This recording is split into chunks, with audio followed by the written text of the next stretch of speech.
আন্তর্জাতিক বাজারে তেলের দাম আবারও ঊর্ধ্বমুখী হয়েছে।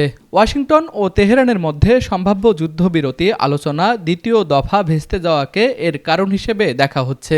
গতকাল রোববার বৈশ্বিক তেলের মূল্য নির্ধারণের প্রধান সূচক ব্রেন্ট ক্রুড 2%-এরও বেশি বেড়েছে। বাংলাদেশ সময় রাত 12:30টায় এর দাম দাঁড়ায় ব্যারেল প্রতি $107.35। যুদ্ধ শুরুর আগের তুলনায় প্রায় 47% বেশি এই দাম। আল জাজিরার সোমবারের এক প্রতিবেদনে বলা হয়েছে, যুক্তরাষ্ট্র ও ইরানের মধ্যে কূটনৈতিক অচলাবস্থা এবং যুদ্ধ পরিস্থিতি তেলের বাজারে অনিশ্চয়তা বাড়াচ্ছে, যার সরাসরি প্রভাব পড়ছে দামে। রংপুর শহরে নিরিবিলি ও মনোরম পরিবেশে অবস্থিত রংপুর গ্রুপের প্রিমিয়াম আবাসন প্রকল্প আনান সিটিতে নগদ মূল্য ও সহজ কিস্তিতে প্লট এবং কন্ডোমিনিয়াম অ্যাপার্টমেন্ট বিক্রয় চলছে।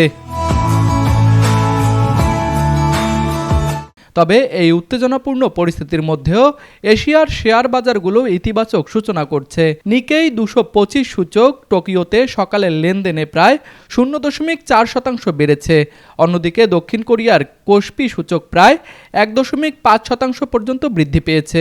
বাজার বিশ্লেষকদের মতে, বিনিয়োগকারীরা আপাতত যুদ্ধবিরতি নিয়ে অনিশ্চয়তাকে উপেক্ষা করে অর্থনৈতিক কার্যক্রমের ধারাবাহিকতার উপর আস্থা রাখছেন। তবে পরিস্থিতি দ্রুত পরিবর্তনশীল হওয়ায় ভবিষ্যতে বাজারে নতুন করে অস্থিরতা দেখা দিতে পারে।